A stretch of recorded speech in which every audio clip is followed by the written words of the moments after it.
الحمد لله رب العالمين وبه استعين واشهد ان لا اله الا الله وحده لا شريك له واشهد ان محمدا عبده ورسوله اما بعد.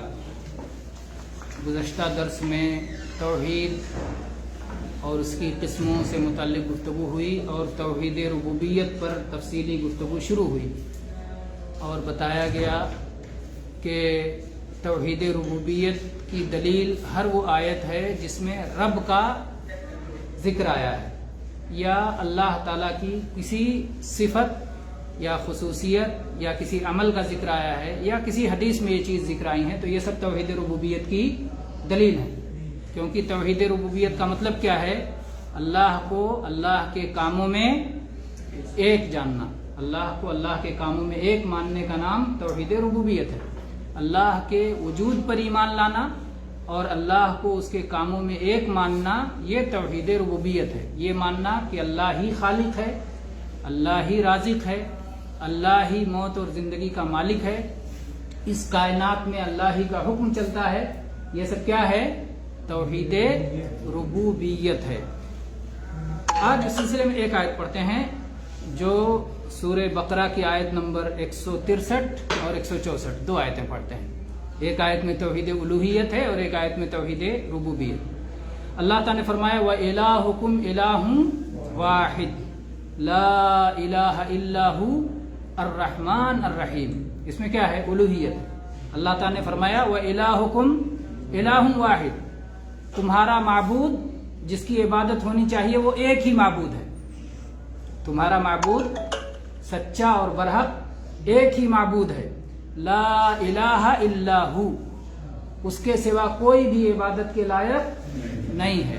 الرحمن الرحیم، جو بہت مہربان اور بہت رحم و کرم والا ہے.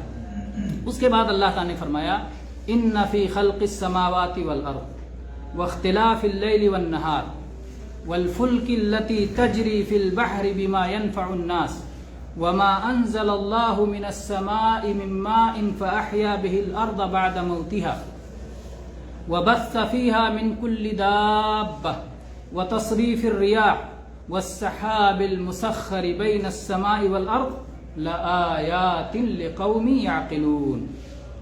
آسمان اور زمین کی پیدائش میں اور دن اور رات کے آنے جانے میں اور ان کشتیوں میں جو دریاؤں میں سمندروں میں چلتی ہیں جس سے لوگوں کو فائدہ پہنچتا ہے، اور اللہ تعالیٰ نے آسمان سے جو کچھ پانی برسایا اور اس کے ذریعے سے زمین کے سوکھ جانے کے بعد اسے ہرا بھرا کر دیا، زمین کے مر جانے کے بعد اسے زندہ کر دیا، اور زمین میں قسم قسم کے مویشی اللہ تعالیٰ نے پھیلا دیے، پیدا کر دیے، اور ہواؤں کا آنا جانا، ہواؤں کا چلنا، اور آسمان و زمین کے بیچ میں بدلیوں کا چلنا،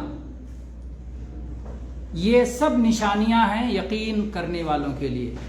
تو اللہ تعالیٰ نے پہلے کیا کہا کہ عبادت میری ہی کرو، اور اس کے بعد بتایا کہ میں کون ہوں.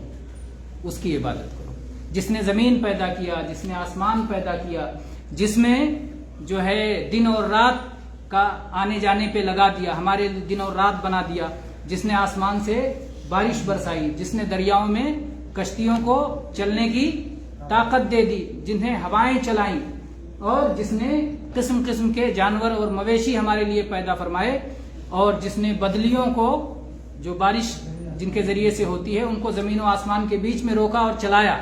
کون ہے جو روکے ہوئے ان بدلیوں کو؟ وہی اللہ ہے اور وہی عبادت کے لائق ہے. تو پہلی آیت میں توحید الوہیت ہے اور دوسری آیت میں توحید ربوبیت ہے. اللہ کے کام گنائے گئے اور پہلے میں کہا گیا اسی کی عبادت کرو. تو اس میں ہمارا کام ہے کہ ہم کو کیا کرنا ہے. توحید الوہیت یعنی ہم جو کریں صرف اللہ کے لیے کریں، یہ توحید الوہیت ہے. اور توحید ربوبیت یہ ہے کہ اللہ یہ کرتا ہے، اس کو ایک مانو، ان کاموں میں اللہ کو ایک مانو. تو پہلی آیت توحید الوہیت ہے اور دوسری آیت توحید ربوبیت ہے، اور توحید ربوبیت دلیل ہے توحید الوہیت کے لیے. یعنی جو یہ کرتا ہے وہی عبادت کے لائق ہے.